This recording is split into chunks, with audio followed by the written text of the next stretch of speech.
Because there's difficult people, and then there are people who really truly meet the diagnosis of a personality disorder. And so one of the main things is that there's significant distress and impairment either to the person or to the people in their life. Now, this is chronic patterns of impaired relationships, having a distorted self-image, and really emotional dysregulation.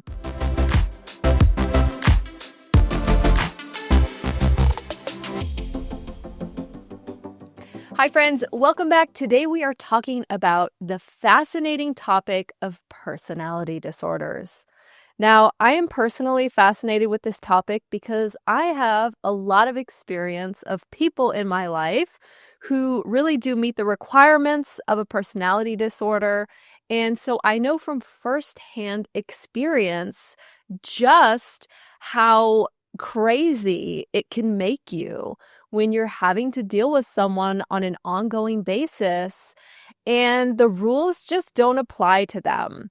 So what even is a personality disorder? Let's start there, right? Because it's kind of something that we throw around, but what does it actually mean? I once had a therapist who has, dealt with this topic, with many clients for many years, and this was her non-scientific way of kind of like knowing that somebody has a personality disorder, but I found it to be kind of helpful. So if there's someone in your life who you find yourself talking about and thinking about a lot, and the overall feeling that you have is kind of like ick or like ew, or like just like it's this negative, like heavy feeling, there's a strong possibility that you're dealing with someone who has a personality disorder. And that was a very non-scientific way of diagnosing. And it's really more just getting you to realize like, oh, there's something more going on here. Because there's difficult people, and then there are people who really truly meet the diagnosis of a personality disorder.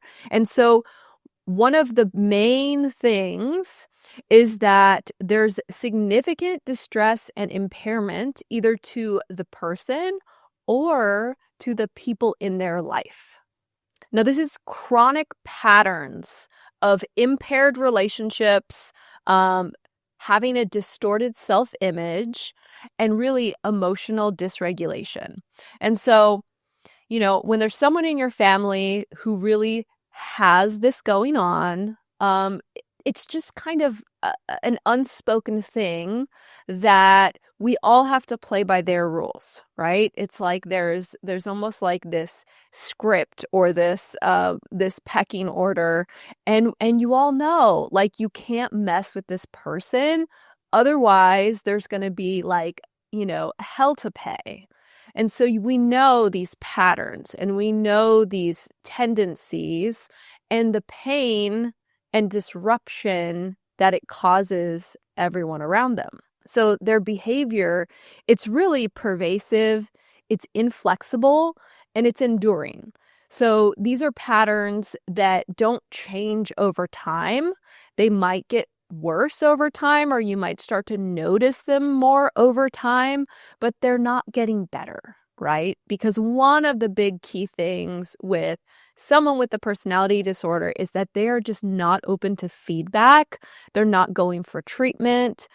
They're not looking to take responsibility for anything or really try to take in your point of view, your feelings, your memories really just don't register and really don't matter. And this is part of why on the receiving end of it, it can make you feel a little crazy because you're not being validated, you're not being heard, your experience does not matter. And really you're just a pawn in the whole picture of things. You're not really being treated as a whole human who has your own emotions. You have your own experience. You have your own needs and desires, right? And so this is why we get kind of hung up on it. So the person in your life with a personality disorder is going to blame you whenever there's issues. They are going to minimize their own actions and really minimize your feelings about their actions. And they don't see any need to change. They really just want you to change, like get back in line and then everything will be okay. So when it comes to personality disorders, the most common ones are referred to as cluster B. And really, the three most common personality disorders are antisocial personality disorder, borderline personality disorder, and then narcissistic personality disorder. So, just to give you a little bit of information about each one of these, and they're all a little bit different, but they kind of all give you that same feeling of really just, being invalidated, being frustrated and having this negative experience, and really just this feeling of like walking on eggshells because you don't want there to be a big blow up or for there to be a big issue. So with antisocial personality disorder, this is someone who really disregards the rules. They really disregard the rights of others. They're masters at manipulating and using deceit. They can have aggressive behavior, but a great example of this is that person in a corporate environment who really quickly climbs up the ladder, and they do it really by using manipulation, by throwing people under the bus, really having no conscience. And you can kind of see like this trail of people that they've stepped on and gotten out of their way to get to the top. So there's this just pervasive like lack of remorse and really this way of using people to get what they want. And so that's kind of under the umbrella of this antisocial personality disorder. So with borderline personality disorder, here you're seeing someone with really intense emotions, big, intense emotional swings, a big fear of abandonment. They might be like super hot and then super cold about a relationship, very needy, and then just having very unstable relationships because it's all kind of like going with the waves of their emotions. With narcissistic personality disorder, this is a very common one. There's a lack of empathy. There is a real sensitivity to any form of rejection. There's this feeling and this like projection of like, I'm superior, I'm better than everyone, I need to be listened to, I need to be, the center of attention. There's some exploiting of others. And there's really just this need for their image to be protected, for them to be able to control the narrative around their image. They will use all kinds of ways to gain compliance, from, silent treatment to other just ways of punishing those around them when they don't fall in line and do what needs to be done, say what needs to be said, to really keep this person kind of on a pedestal. So you might have some people in your mind where you're like, oh, I thought that they were just, kind of hard to be around, but maybe this is something, in line with a personality disorder. And one of the crazy things is that until we educate ourselves, until we understand these are disorders, and there's criteria and there's patterns, right? Until we understand all that, when you're in the orbit of someone with a personality disorder, it's very, very common and normal to feel like you're the problem, right? Especially when you are trying to have a genuine relationship with them.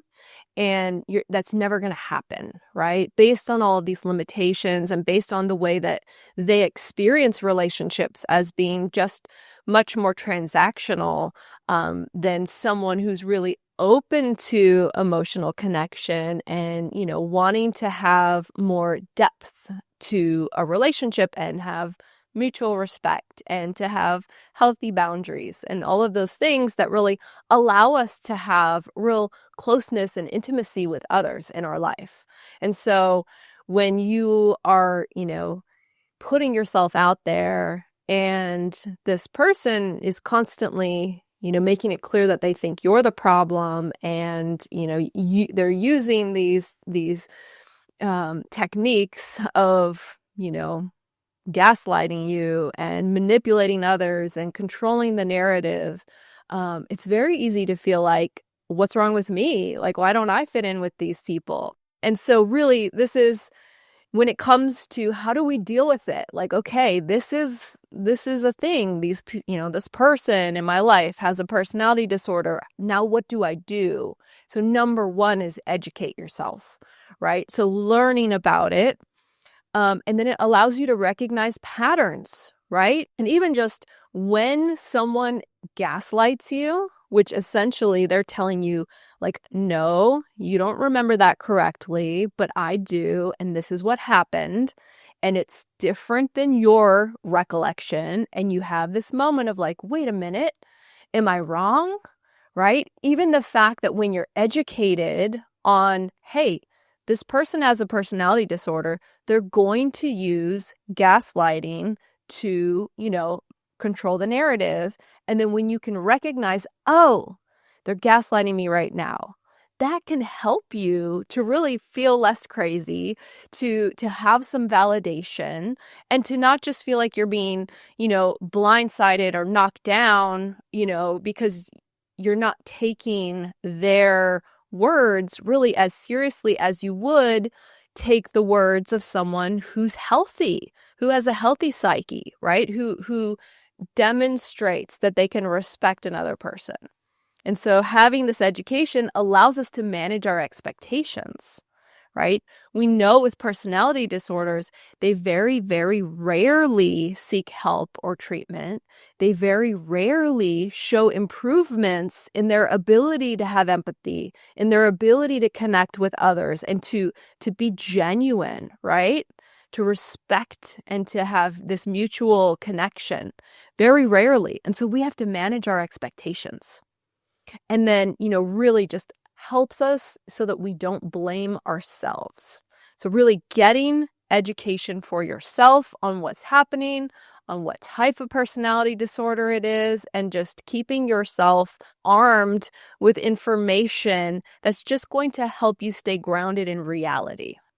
So the second way to really deal with someone who has a personality disorder without going crazy is setting boundaries. Now, this is so difficult when you are dealing with someone who just has zero desire to have boundaries, zero need for boundaries. Like, boundaries are getting in their way of being able to have more control over you. And so, this is one of the most difficult things. And very often when you do communicate boundaries, there are repercussions, and it could be the loss of the relationship, which when it's someone in your family, that can have even more fallout when others, decide that, okay, if you're not falling in line, then you're pretty much, you're on the outside, right? And so understanding that boundaries are so important for our own mental health, for our own self-respect. And so clearly communicating the behaviors that you will accept from the other person and what you won't, right? And then enforcing these boundaries. So you can be 100% sure that when you start to establish and communicate boundaries, when someone has a personality disorder, they will push against it. They will not, nicely, politely fall in line. And in fact, if they do, if they, respect and acknowledge and validate that you want these boundaries, they don't have a personality disorder. Maybe they were having a difficult day, right? Because we do all also go through periods of our life where things are more difficult and we're more dysregulated, and maybe we're, a little more angry, or there's things going on. But if it's a true personality disorder, they're not going to respect your boundaries. If it's someone who maybe they were having, a difficult time, and now you're like, hey, I'm establishing some boundaries, and they're like, you know what, good for you. I'm gonna take you up on that. They're a lot healthier than you think. So one of the ways that we can set boundaries when we're having a conversation with someone and they're getting heated and dysregulated and they're starting to gaslight is to put an end to the conversation in a way where it's, hey, I'm acknowledging, like, I see that you're upset, but I really can't have this conversation until we can calm down and you're not speaking to me in that way, right? That's a simple boundary of basically like, I'm drawing a line in the sand. Like, we're not going to have a conversation where you're just shouting at me, right? Or you're just doing, gaslighting and invalidating my experience. Like, okay, this conversation's done.